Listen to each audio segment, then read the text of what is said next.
Hey guys, it's Michaela and today I'm here with a new video. This is actually going to be a first for one of my videos. I'm going to do what I read in June. It is 2022 and I wanted to start reading more, and so in June I really just went for it and I read the most books I've ever read in a month, I think, in my whole life. Sorry if you hear background noises, the washing machine is going. I'm dog sitting, and the fan above me is going. So it might be a little noisy. Sorry. This is the only time I have to film it and do all this other stuff. So some of these books I'm going to talk about are actually books I read at the very end of May. And when I say the very end, I mean like the last 5 days of May. There's technically only one that I ended in May, and then the other one I just started in May and ended in June at the very beginning. But I have 4 of my books with me. 2 of my books are not with me because I am letting a friend read them because I thought they were so good.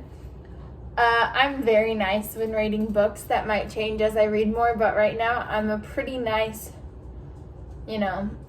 I don't know if I've given any of these 3 stars. I don't think I have. They've all been 4 stars and a couple of them have been 5 stars. So my first book I read is Boundaries by Dr. Cloud and Dr. Townsend. This was a good book. It was one I read through and I will never read through the whole thing again. I could see using it if I'm struggling in a friendship and I think it might be boundary issues. I could go to the specific chapter about friendship boundaries and reading that, but I could never see myself reading this whole thing again. I gave it 4 stars because I do think it has some awesome information, but it's just not one that is like about enjoyment. It's very much about learning about boundaries. There's not really a bunch of there's stories, but it doesn't feel super personal or anything. So I gave it 4 stars because I did think it was so good. My next book is The Problem of Suffering by Gregory P. Schultz. This one you may get it confused with a book called The Problem of something. It's by C.S. Lewis. I can't remember it. But this one is The Problem of Suffering. This is what it looks like. It's small. Here's a normal book and here's it. It's a bit of a smaller size. This book is tiny. It is 139 pages, and that's if you go all the way through the epilogue. But it is very good. It is about learning how, as Christians, we're not promised an easy life and how we make it through it. This one, it teaches you, but it's almost more of the author just telling you how he understands and how he made it through. And it's just kind of about feeling the pain together. You guys want to see her? Hi, Layla. Okay. My next book, this is my last Christian nonfiction, is Gay Girl, Good God by Jackie Hill Perry. She is a woman who, when she was a teen, she was in the LGBTQ community and she decided to leave the community and she became a Christian, and she gets into the topic of, how we have the problem.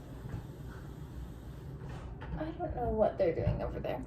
But she gets into the topic of how so often Christians try to preach being straight onto gay people, and that's not the goal. The goal is preaching God and what Jesus Christ did for us, and that's what we should be doing. And she really gets into that, and I love that. I gave this book 5 stars. I also don't remember if I said. I gave both of these 5 stars. I thought they were so good. So the next one I read, I don't have the book with me. My friend is borrowing it. It is called Shatter Me. This is a huge series. It's not as big as some, but it's the biggest one I've ever read. It started as a trilogy, and later it became 6 books in a series.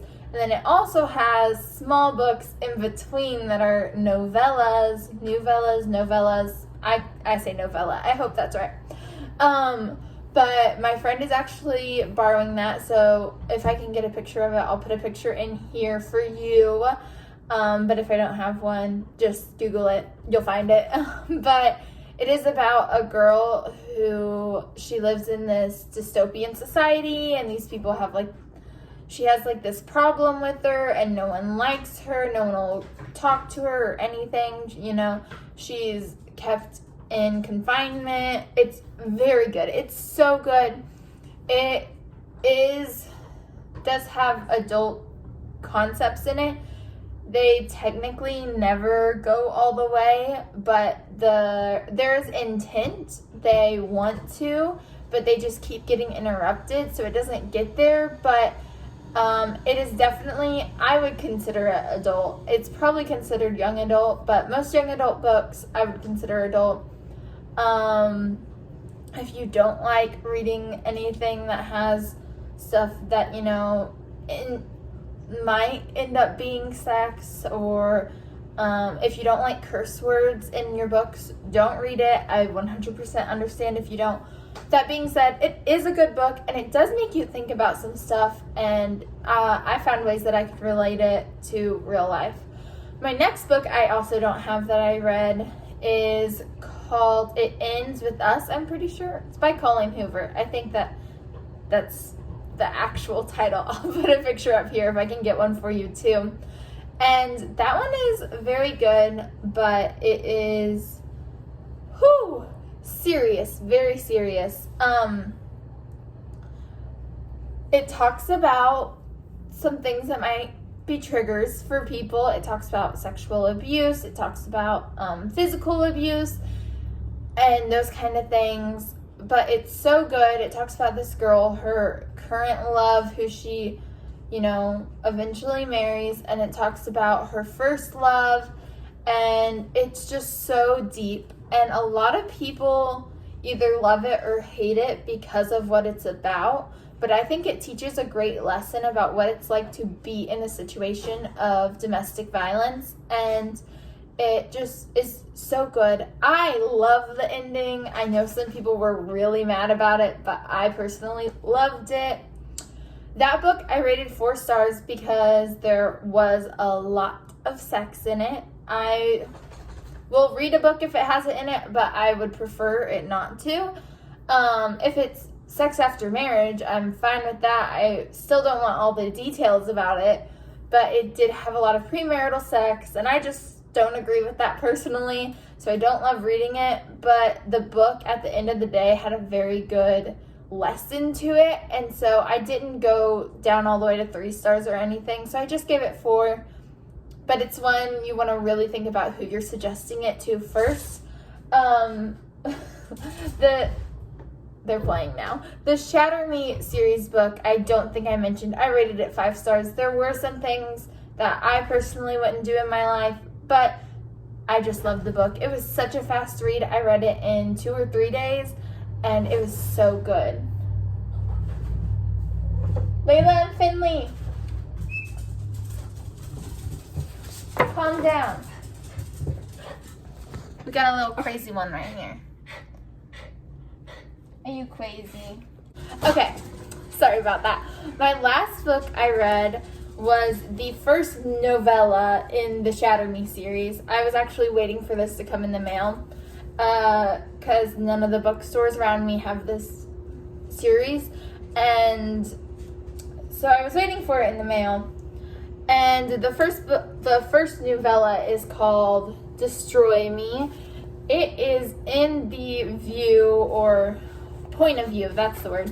It's in the point of view of one of the people that is, kind of leading this dystopian place, and he has a big part in the main character's life in the book, and it's his point of view, why he believes what he is, and it really takes this person that a lot of readers did not like. I didn't like what he was doing. I did kind of see where he was coming from on stuff and why he acted the way he did, but also I still didn't like him. But it really brings you into his childhood, how he was raised, why he is the way he is, and it kind of makes your heart grow a little for this person that is so disliked. And you see how, you know, he makes these bad decisions, but he's also not just a horrible person. Like, there are things about him that shows he cares. It's just shown in bad ways because he doesn't know how to show it in good ways. He wasn't raised in a way that could. And so I thought it was so good. And then in this book, so this actual book is called Unite Me, but it has both of those books. But in the back of it, the main character has a journal and she writes in her journal. And in the back of this book, it has her journal. Oh, there's a tear in my page. Oh well. I guess I can tape it. I don't know. One thing I do have to say about the Shatter Me series is I know that there are some people who don't like it because of how the author chose to write it. I like it. So here it shows all these words crossed out. That is on purpose. In the first book, she puts a thing at the front. I don't know if she does in this one. To let the reader know that the words crossed out are not typos. The words crossed out are things that the main character thinks but wishes she doesn't. And I really thought it was interesting because it makes me think of, like, you know, when I think something and I'm like, oh, stop thinking that, or I don't want to believe that, or that kind of stuff. That's what it's like in my brain, where I'm like, oh, get rid of that thought. You know, she's trying to stop those thoughts from happening. And she also talks about how she uses numbers instead of words in spots. So like when it's the number 4, she actually writes the number 4. And she really treats her books as art. She doesn't like just write. She makes it artistic. And she makes it harder to read at the beginning, like where it is your brain has to process more. And as the book goes on and the character feels safer in the first book, she starts writing softer. There are less crossed out words. The numbers are in word form where they're spelt out, so it's easier for us to read. And then when it gets hard again, it goes back to that harder to read. It takes a bit more brain power and that kind of stuff. For the novella, I think I rated it either a 4 or a 5. I didn't love it as much as the first book, but I think it's important for the story to grow closer to a character that is strongly disliked. I think it helps the story a lot. It helps the reader have a softer heart for him, and I love that. But that is all the books. I read 6 books in total, and this next month I'm planning on reading more of this series. I have a couple other books I want to read, and I'm excited about it, and I hope you guys enjoyed this video. If you did, you can give it a thumbs up, I guess. But I hope you at least found a book that you like. I will see you guys next time. Bye.